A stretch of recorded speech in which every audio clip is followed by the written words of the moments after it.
দীর্ঘ সময় পর্যন্ত অপেক্ষার প্রহর গুনেছেন। আমরা দোয়া করি আল্লাহ পাক রব্বুল আলামিন আপনাদেরকে উত্তম বিনিময় দান করুন। সংগ্রামী সাথী ও বন্ধুগণ, আজকের এই বৃষ্টি ভেজা গণসমাবেশে দাঁড়িয়ে আমি সর্বপ্রথম মহান আল্লাহ পাক রব্বুল আলামিনের দরবারে কৃতজ্ঞতা প্রকাশ করছি। যেই মহান রব্বুল আলামিন বাংলাদেশের মানুষের বুকের উপর জগদ্দল পাথরের মতো চেপে বসা যুগের লেডি ফেরাউন খ্যাত ইতিহাসের বর্বরতম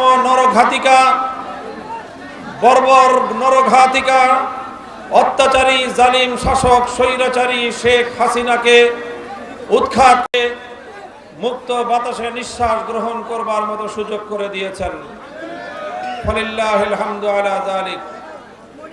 সংগ্রামী সাথী ও বন্ধুগণ, এই স্বাধীনতা অর্জন করতে গিয়ে, ফ্যাসিবাদ মুক্ত বাংলাদেশ গড়তে গিয়ে, বাংলাদেশের ক্ষমতার মসনদে আসীন ভিনদেশী এজেন্ট এবং এই চর সরকারকে উৎখাত করতে গিয়ে বহু রক্ত দিতে হয়েছে দেশের মানুষকে।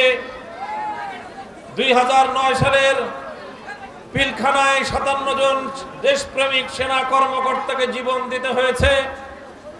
2013 সালের শাপলা চত্বরে নবী প্রেমিক তৌহিদি জনতাকে জীবন দিতে হয়েছে।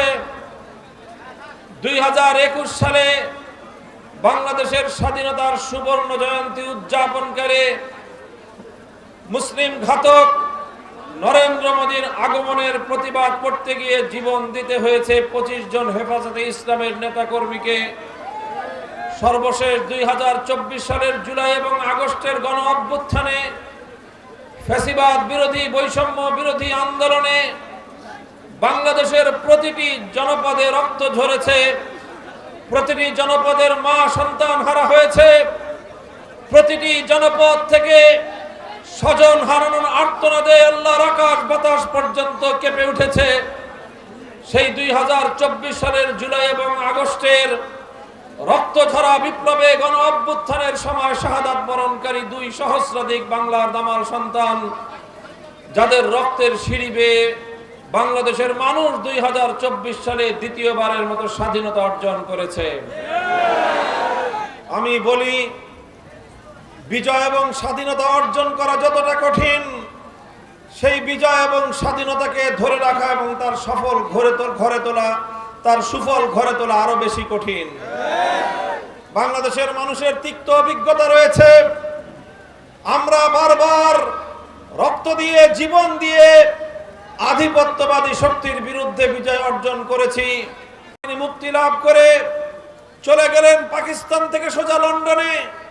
এদেশের মানুষ, নব্য স্বাধীনতা অর্জনকারী বাংলার মানুষ অপেক্ষার প্রহর গুনছিল।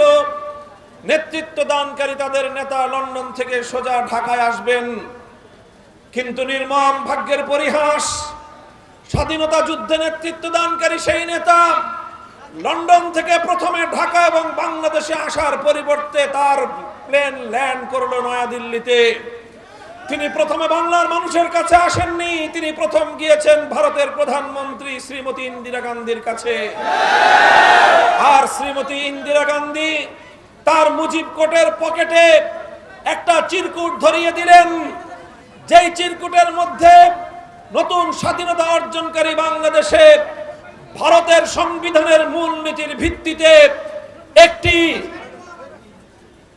একটি নতজানু পররাষ্ট্রনীতির মূল ভিত তৈরি করে এমন একটি সংবিধান তৈরি করার প্রেসক্রিপশন দিলেন।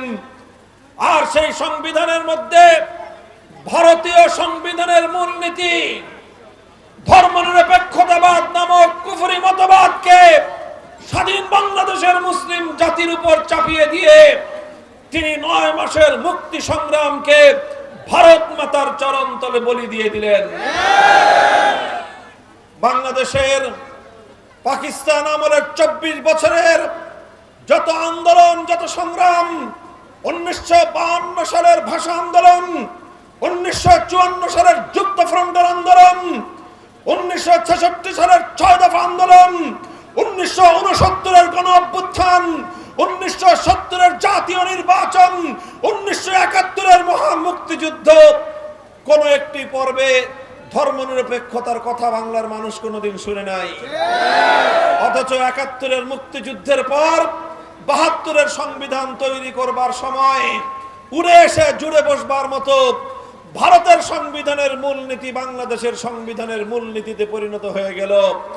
আর এভাবেই বাংলাদেশের হাজার হাজার মুক্তিযোদ্ধাদের রক্তের সঙ্গে গাদ্দারি করে স্বাধীন বাংলাদেশকে ভারতের হাতে তুলে দেওয়ার পায়ে তারা চালানো হলো।